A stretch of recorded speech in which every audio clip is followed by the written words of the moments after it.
సప్తవర్ణాల సమ్మేళనం హోళీ. మిఠాయిల్లో రారాజు మన ఆలి. అకేషన్ ఏదైనా ఆలి మిఠాయిలతోనే. నేను ఎలాంటి కాలంలో పెరిగానంటే భావోద్వేగాలు లేకుండా, జీవిత బరువులు మోయకుండా, కించిత్తు భావుకత లేకుండా, బాధ్యతగా నడవకుండా ఉంటే ఇంత దూరం రాగలమా?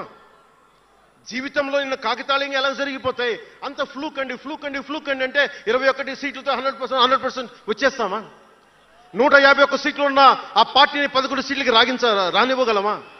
ఎంత పోరాటం చేశాం మనం, ఎంత నలిగాం. వైజాగ్ లో మన ఎమ్మెల్యేలు ఎంతమందిని జైల్లో పెట్టారు, ఎంత భయభ్రాంతులను చేశారు.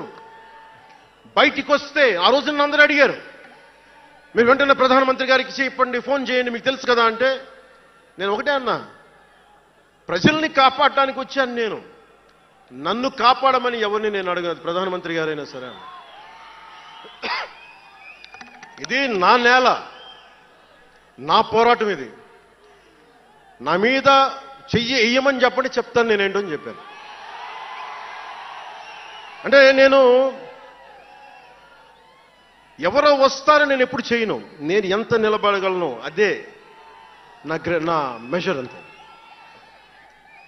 నేను ఎలాంటి జీవితం నుంచి వచ్చానంటే, నాకు చుట్టుపక్కల పేరెంట్స్ కమ్యూనిస్టులు, పిల్లలేమో క్యాపిటలిస్టులు. అలాంటి లెఫ్ట్ భావాలతో ఉన్న నాయకుల్ని, వారి పిల్లల్ని నేను నెల్లూరులో చూసేవాడిని. అంటే మార్పు అనేది అవసరం. నాన్న కమ్యూనిస్ట్ కదా అని కొడుకు క్యాపిటలిస్ట్ అవ్వకూడదనే రూల్ లేదు, ఇలాగే ఉండాలని ఏం లేదు. అంటే సహజం, అంటే మార్పు చాలా సహజం, ఎదగడానికైనా దిగజారడానికైనా సరే. వారి ప్రవర్తనని, వారి ఆలోచన విధానాన్ని బట్టి ఉంటుంది. కులాలను కలిపే ఆలోచన విధానం, భాషలని గౌరవించే సాంప్రదాయం, సంస్కృతుల్ని కాపాడే సమాజం, ప్రాంతీయతను విస్మరించిన జాతీయవాదం, మతాల ప్రస్తావన లేని రాజకీయం, అవినీతిపైన రాజీ లేని పోరాటం, పర్యావరణాన్ని పరిరక్షించే అభివృద్ధి ప్రస్థానం, ఇవన్నీ పెట్టినప్పుడు నవ్వారు అందరూ. అలాంటిది నన్ను ఈ రోజున పర్యావరణ మంత్రిగా తీసుకొచ్చింది ఈ సిద్ధాంతాలే.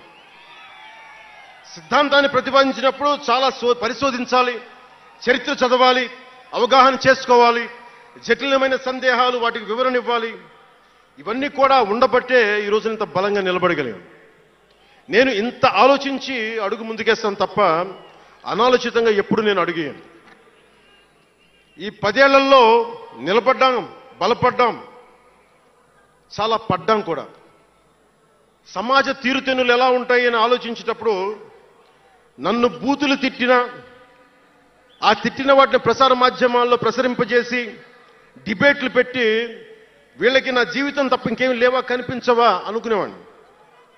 అంటే మీరు చెప్పండి, ఒకళ్ళ ఇంట్లో ఆస్తి తగాదాలు, అన్నా చెల్లెల మధ్య ఆస్తి గొడవలు, రాష్ట్రానికి సంబంధం ఏముంది? అది అసలు ప్రజలు ఆలోచించాల్సింది ముందస్తుగా. అసలు ఎన్నికల్లో చేయడానికి డబ్బులు లేని వాళ్ళ దగ్గర ఇన్ని వేల కోట్లు ఎలా వచ్చినాయి? నేను డిగ్రీలు చదివి, పిహెచ్డీలు చదివి నాకు ఉపాధి రాకపోతే వీళ్ళు కేవలం రాజకీయాల్లోకి వచ్చి వేల కోట్లు ఎలా సంపాదిస్తారు? దానికోసం వాళ్ళిద్దరు కొట్టుకుంటుంటే అది మనకి ఎలా సమస్య అవుతుంది? ఇది మీరు ఆలోచించాల్సింది. అంతేగాని కూర్చోబెట్టి సినిమా సినిమా సినిమా అంటే మొక్కే కాదంట్లా. మీకు కోపం రావాలి కదా, అన్యాయం జరిగితే. కోపం లేని సమాజంలో మార్పు ఎలా వస్తుంది? ఒక్కడికి కోపం వచ్చింది చిన్నప్పుడు, పవన్ కళ్యాణ్కి. ఒక్కడి కోపం వస్తే ఇంత మార్పు వచ్చింది.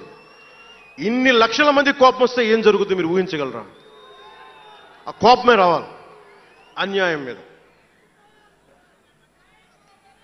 ఇక మిగిలింది మనకి భవిష్యత్తులో పైపైన కాకుండా ఎలాగ మనం ముందుకెళ్ళాలి, ఎలా సిద్ధంగా ఉండాలనేది మనం ఆలోచించాలి. కొన్ని కీలకమైన అంశాలు చెప్పి తెలియజేస్తాను. నార్త్ సౌత్ డివైడ్, ఉత్తర భారతం దక్షిణ భారతం, అలాగే క్యాస్ట్ సెన్సెస్, కులాల గణాంకం, డీలిమిటేషన్ ఇష్యూ, 3 లాంగ్వేజ్ ఫార్ములా, ఇవన్నీ మాట్లాడుతూ ఉన్నారు. వీటి మీద, అలాగే మనం భవిష్యత్తులో సనాతన ధర్మ రక్షణ బోర్డు కానీ, ఫ్రీ హిందీ టెంపుల్స్ కానీ, వీటన్నిటి మీద ఇవన్నిటి మీద ఒకసారి మాట్లాడి నా అభిప్రాయాలు తెలియజేస్తాను. ఎందుకంటే దిశానిర్దేశం, భవిష్యత్తుకి దిశానిర్దేశం చేయాల్సిన సమయం ఇది. అందుకని మీకు కొంచెం ఓపికగా వినండి ఇది. ఎందుకంటే ఇది సరదాలకి అల్లర్లకి సమయం కాదు, ఇది భవిష్యత్తుని నిర్దేశించే సమయం. దశాబ్దంన్నర తర్వాత వచ్చింది, అంటే 2009 నుంచి ఇప్పుడు దాకా చేస్తే వచ్చింది. సో నేను ఏం కోరుకుంటానంటే అల్లరి చిల్లరగా ఉండేవాళ్ళు నాకు అవసరం లేదు, నిలకడగా నిలబడే వాళ్ళే నా సైన్యం. సుమన్ టీవీలో మీ పర్సనల్ అండ్ బిజినెస్ ప్రమోషన్స్ కోసం కింది నెంబర్కి కాంటాక్ట్ చేయండి.